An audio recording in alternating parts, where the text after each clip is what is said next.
Savez-vous pourquoi c'est si important de pouvoir structurer l'environnement d'une personne autiste?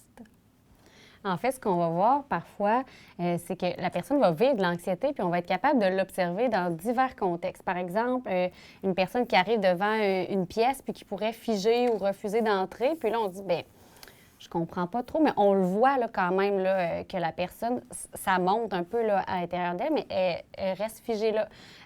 Alors qu'on se dit, bien, habituellement, elle est capable d'entrer dans cette pièce-là ou elle est capable d'entrer dans une autre pièce. Pourquoi là, c'est plus difficile? Donc, ça pourrait être un des indicateurs, puis il y en a plusieurs autres là, qui peut nous indiquer, ah, bien, peut-être qu'il y a quelque chose au niveau de l'environnement qui fait en sorte que la personne, elle est anxieuse, puis elle n'est pas capable de continuer sa route un peu là. Oui. Alors, c'est vraiment, pardon, c'est vraiment des éléments qui sont l'anxiété, là, puis on le répétera jamais, jamais assez, là. C'est des éléments, je vous dirais, de réponse à, il y a quelque chose qui se passe avec lequel on ne s'est pas vraiment ajusté à la personne à ce moment-là. Donc, dans son environnement, on dit, quand on vous dit structurer l'environnement, pourquoi?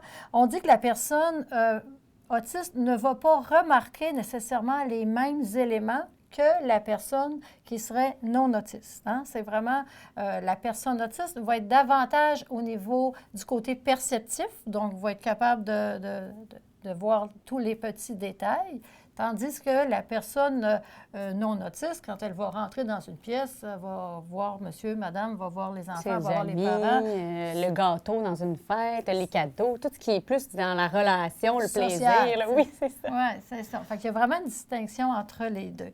Ce qui fait que quand il va y avoir, pour la personne autiste, quelque chose de déplacé dans l'environnement, quelque chose qui n'est pas repéré par la personne autiste, ça va créer beaucoup, beaucoup d'anxiété. Je vous donne un exemple. Une personne autiste qui rentre, ou un enfant, ou peu importe, qui rentre dans une pièce et son repère à lui, par exemple, quand il rentre dans la pièce, c'est le crayon qui serait déposé sur la table et c'est son élément à lui pour être capable de savoir où il se situe à ce moment-là.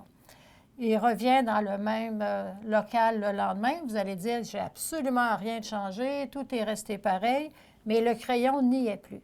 La personne peut justement refuser d'entrer avec une réaction disproportionnée, puis vous n'allez pas trouver ce qui se passe, et là, l'anxiété va s'installer. Et là, vous allez dire, bien, comment se fait-il que la personne ne veut pas donc rentrer, puis on n'a absolument rien de déplacé. Parce que pour nous, ça semble pareil quand on regarde, bien, c'est la même pièce, il y a les mêmes choses aux mêmes endroits, mais comme là, c'est vraiment précis, un petit crayon, une feuille, peu importe, bien là, pour nous, ça semble tellement banal, mais pour la personne autiste, c'est gros, c'est ça son repère à elle. Oui. Un autre élément, donc on dit, ce qui est important d'avoir des repères qui soient quand même assez stables, hein, comme on disait. Bon, on parlait du crayon qui est là. Ce qu'on veut dire, c'est qu'il va falloir trouver des repères qui vont être plus importants pour que la personne puisse se référer sur des éléments qui sont plus, je vous dirais, plus stables que d'avoir des petits détails comme ça avec les crayons ou tout ce qui va être tout petit. Là. Ça fait que ça, on peut aider la personne quand on prend le temps d'installer une structure d'environnement qui va être un peu plus, je vous dirais, franche, là, plus facile. Ça peut être fait autant en milieu scolaire, à l'école, à la maison, dans tous les milieux que la personne est, c'est possible là, de le faire. Puis en fait, ce qu'on veut, c'est de l'aider justement à se repérer. Ah, ici, c'est ma classe, ah, ici, c'est ma chambre, et qu'elle soit consciente de ça pour éviter que ça soit super fatigant. Parce que quand on est comme n'importe qui, si je vis une période d'anxiété, bien c'est sûr, ça me fatigue beaucoup plus. Là, c'est plus, ça me demande de l'énergie. Là, donc, on veut éviter ça. Oui, et puis quand la personne passe toute son énergie à tenter de se repérer, bien, elle n'est pas disponible là, à ce moment-là. Donc, c'est un petit peu là-dessus où on doit... C'est super important. C'est beaucoup plus important qu'on pouvait s'attendre, là, je vous dirais. Il y a des gens qui se disaient, ah, c'est pas important, moi, j'aime ça faire des changements régulièrement là, dans mon environnement. Mais sachez qu'à chaque fois, c'est très, très épuisant pour la personne. Tu sais, ça va lui demander beaucoup d'énergie à ce moment-là. Donc, c'est super important de pouvoir structurer l'environnement justement pour lui faciliter son travail au quotidien à la personne autiste. Et c'est super important de pouvoir lui laisser du temps, hein, parce que des fois, on fait vite, vite, là, on est comme un petit peu pressé, mais ralentissez par rapport à ça. Laissez-lui le temps de pouvoir aller chercher toute son information.